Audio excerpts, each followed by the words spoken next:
नमस्कार। मैं अरुण के शर्मा, एनालिस्ट वन थॉट। आज बात करेंगे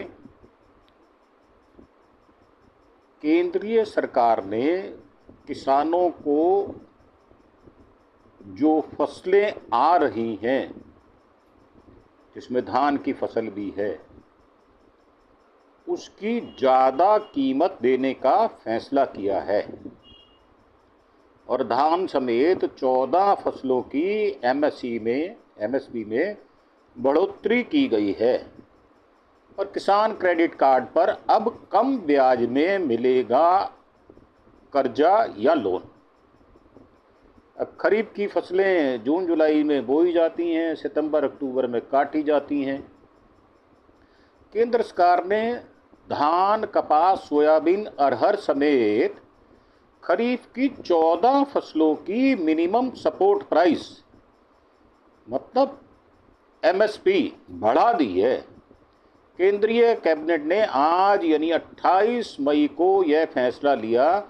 केंद्रीय सूचना एवं प्रसारण मंत्री अश्विनी वैष्णव ने धान की नई एमएसपी 2,369 रुपीज़ तय की गई है, जो पिछली एमएसपी से मात्र 69 रुपीज़ ज़्यादा है।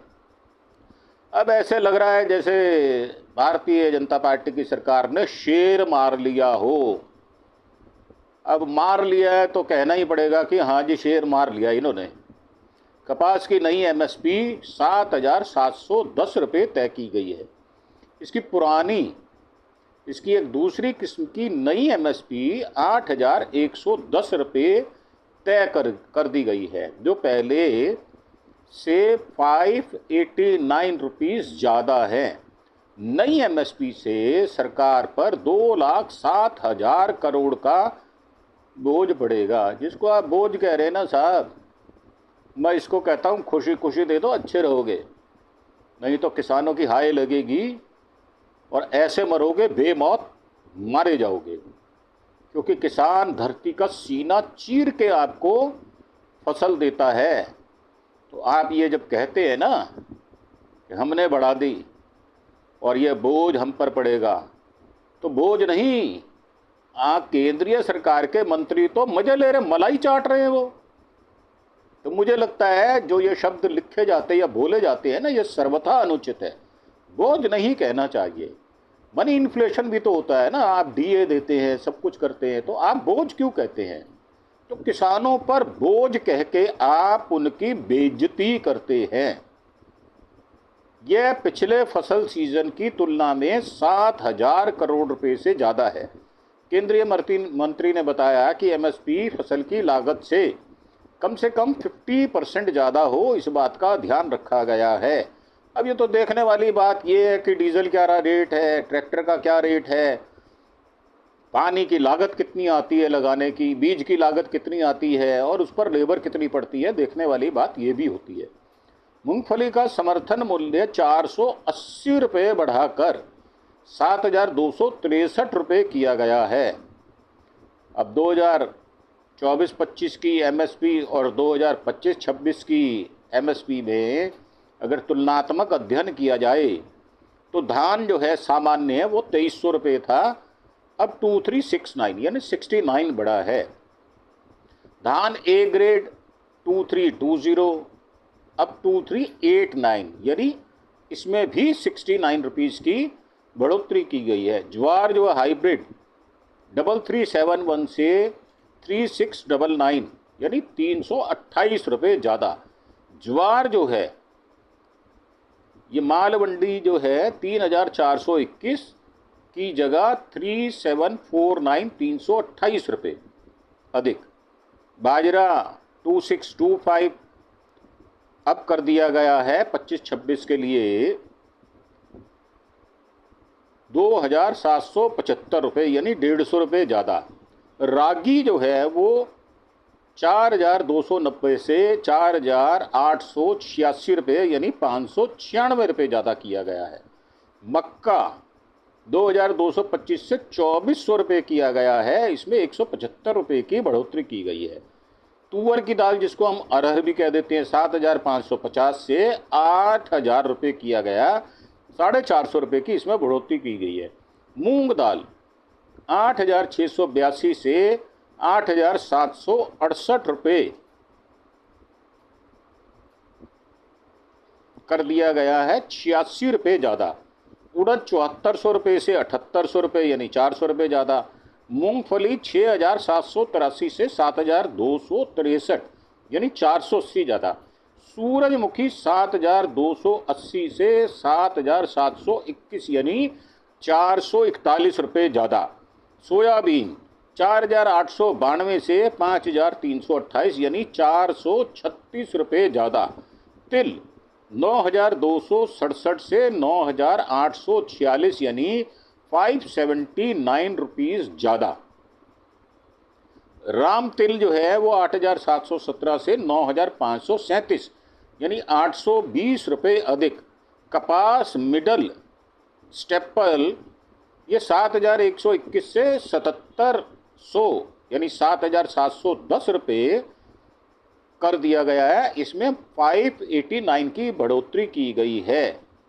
और कपास लौंग जो है वो 7,521 से 8,110 रुपये यानी 589 ज़्यादा किया गया है।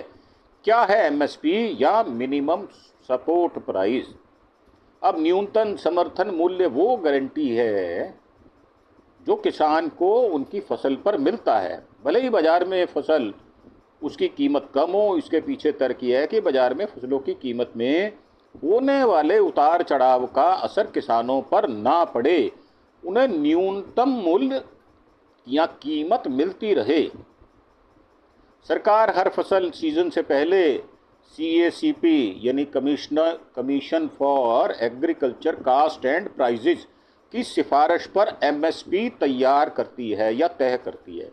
यदि किसी फसल की बम्पर पैदावार हुई है तो उसकी बाज़ार में कीमतें कम होती हैं, तब MSP उनके लिए फिक्स एश्योर्ड प्राइस का काम करती है। यह एक तरह से कीमतें गिरने पर किसानों को बचाने वाली बीमा पॉलिसी की तरह काम करती है। MSP में 23 फसलें शामिल हैं। 7 प्रकार के अनाज है जिसमें धान, गेहूँ, मक्का, बाजरा, ज्वार, रागी और जौ हैं।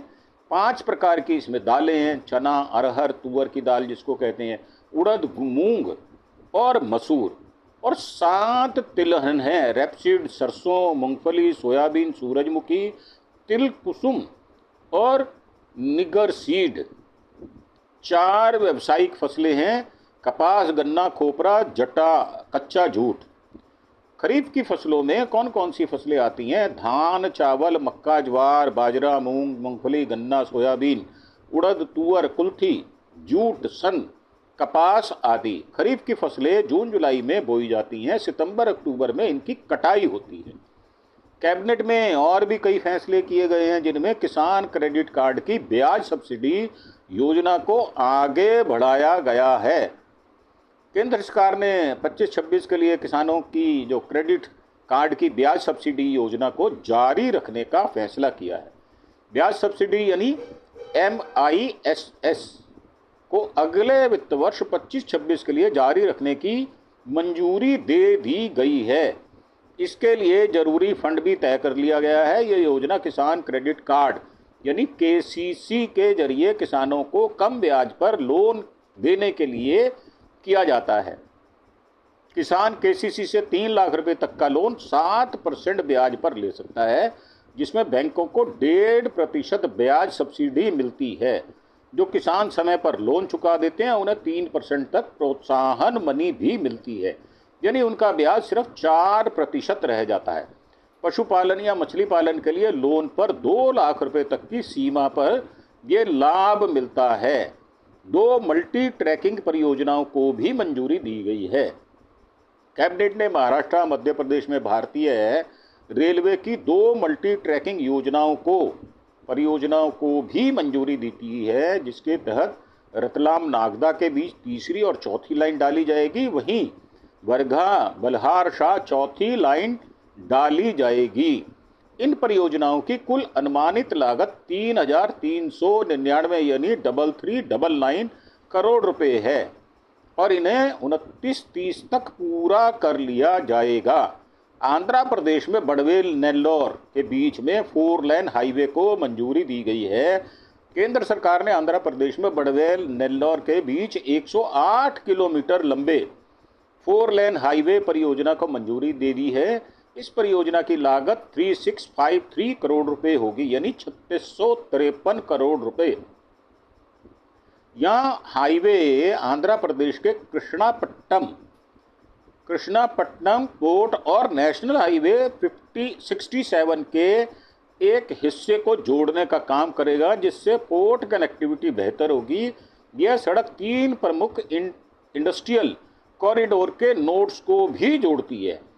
VCIC को पर्थी, HBIC ओरोवक्कल और CBIC कृष्णापट्टम, ये जो है ये तीनों का अलग अलग विवरण जो है वो अलग अलग विवरण दिया गया है, जो अभी हमारे पास उपलब्ध नहीं है।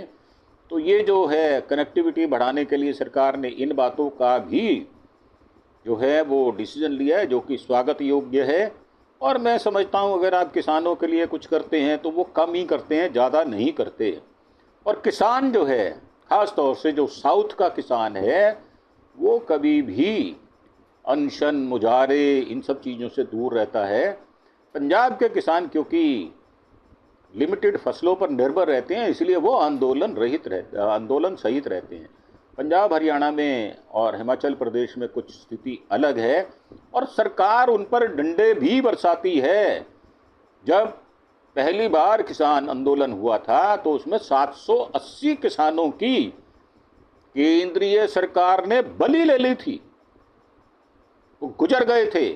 और हमारे प्रधान सेवक जो छाती ठोक कर आज सिंदूर का जो ऑपरेशन सिंदूर है उसका क्रेडिट लेते हैं, तो इस बात का डेबिट भी उनको लेना पड़ेगा। और मैं खुल्लम खुल्ला साफ स्पष्ट शब्दों में कह रहा हूं, उसका कसूरवार नरेंद्र मोदी है, जो हमारे देश का प्रधानमंत्री है, प्रधान सेवक है। और वो कहता क्या है, झुटेला आदमी। वो क्या कहता है सुनिए आप। वो कहता है मेरी तपस्या में कोई कमी रह गई थी, इसलिए इन 3 कृषि कानूनों को मैं वापस लेता हूं। तो भैया जब आपको कहा गया और 13 महीने किसान बैठे रहे, तो आप जैसा अड़ियल जिद्दी और बात को ना मानने वाला, किसानों से असहयोग करने वाला, किसानों के रास्ते में कीले ठोकने वाला, बड़े बड़े पत्थर रख देने वाला, ड्रोन से आंसू गैस छोड़ने वाला नालायक और पाजी नरेंद्र मोदी है। और दूसरी बार जब किया तो धोखा देकर दिल्ली बुला लिया, और उसके बाद वो लोग दिल्ली आए और पीछे से उनको धोखे से उजाड़ दिया। ये नरेंद्र मोदी की खासियत है, धोखा देना, फरेब करना, मदारियों के लिए बात करना, मदारियों जैसे। और ये व्यक्ति मखौल उड़ाने में नंबर 1 है। इस आदमी की बात करें तो असल में किसानों का दुश्मन है ये। कभी भी कृषि मंत्री ने कोई भी समझौता आज तक सफलतापूर्वक किया हो, ऐसा मुझे जान नहीं पड़ता। मुझे याद है जब किसान आंदोलन नेहरू जी के, इंदिरा जी के टाइम में हुआ करता था, तो दिल्ली में किसानों के पहुंचने पर उनका स्वागत किया जाता था। पर ये कठोर हृदय, ये कहा जाए कि इसका हृदय ही नहीं है, तो मुझे ज़्यादा उचित लगता है। जिसका हृदय नहीं, वो इसीलिए किसानों को अंबाला के बाहर ही रोक देता है। ऐसा जटिल प्रक्रिया वाला व्यक्ति जो अड़ियल की तरह अड़ जाता है, रिजिडिटी जिसमें इतनी ज़्यादा है, फ्लेक्सिबिलिटी 0% भी नहीं है, ऐसा व्यक्ति अगर कुछ करता है तो उसको श्रेय मैं नहीं देता। ये श्रेय किसानों के डंडे का है, जो मोदी जी के पड़ता रहेगा। मोदी जी अड़ियल टट्टू की तरह सीधा चलते रहेंगे, ये भी बात पक्की है। तो मेरा मानना ये है कि वो कुछ भी करते हैं तो उसमें झूठ जरूर होता है। झूठ के बिना उनको रोटी हजम नहीं होती। वैसे वो मशरूम की रोटी खाते हैं, काजू मशरूम की रोटी खाने वाले आदमी 8,500 रुपए के 8,500 करोड़ का विमान जो है उसमें चलने वाला आदमी, 20-22 करोड़ की गाड़ी में चलने वाला आदमी, जिसकी फ्लीट में, कैरियर फ्लीट में 16-16 गाड़ियां होती हैं, ऐसा नालायक और बदमिजाज और ऐसी भाषा बोलने वाला कि तुम्हारी भैंस को उठा के ले जाएंगे, 2 भैंस होगी तो 1 भैंस ले जाएंगे, ज्यादा बच्चे पैदा करने वालों को दे दिया जाएगा भारत का सारा वो सामान जो भारत की संपदा है। और क्या कहा जाता है महिलाओं के लिए कि आपका सोना लूट के ले जाएंगे। कौन ले जाएगा भाई, वो भी तो बता दो। और ये कहा जाता है कि आपका मंगलसूत्र छीन लेंगे। ऐसी ऐसी बकवास करने वाला आदमी किस श्रेणी में रखा जाए, ये मैं आपके ऊपर छोड़ता हूं। और इसी के साथ इस प्रस्तुति से हम आपसे विदा चाहेंगे। और ये भी कि किसानों को कभी भी प्यार से बिठा के मोदी जी ने बात की हो, ऐसा मुझे कभी नज़र नहीं आया। और हमेशा ही कृषि मंत्री जो है वो कभी भी सीधे मुंह बात नहीं करते, कभी किसी को आगे कर देना, कभी किसी को आगे कर देना, ये मोदी जी का हमेशा से चलन रहा है। तो मेरा मानना ये है कि अगर ऐसा आदमी कुछ करता है तो सहसा उस पर विश्वास नहीं होता। और वैसे भी टेढ़ी चाल चलना ये मोदी जी की बड़ी पक्की आदत है। अगर आपको हमारे ये विचार अच्छे लगते हो दोस्तों, तो ये वीडियो अगर आपको अच्छा लगे तो इसे लाइक और कमेंट करके हमें बताएं, अपने दोस्तों के साथ शेयर करें। साथ ही हमारे चैनल अरुण के शर्मा एनालिस्ट वन थॉट को आपका एक सब्सक्रिप्शन हमारे लिए बहुत मायने रखता है। हम मेहनत से आपके लिए ये वीडियो बनाते हैं। अगर आपको अच्छा लगे तो एक सब्सक्राइब अवश्य करें, यही हमारी मेहनत का फल भी होगा। इसी के साथ आपका धन्यवाद। Thank you. जय हिंद, जय भारत।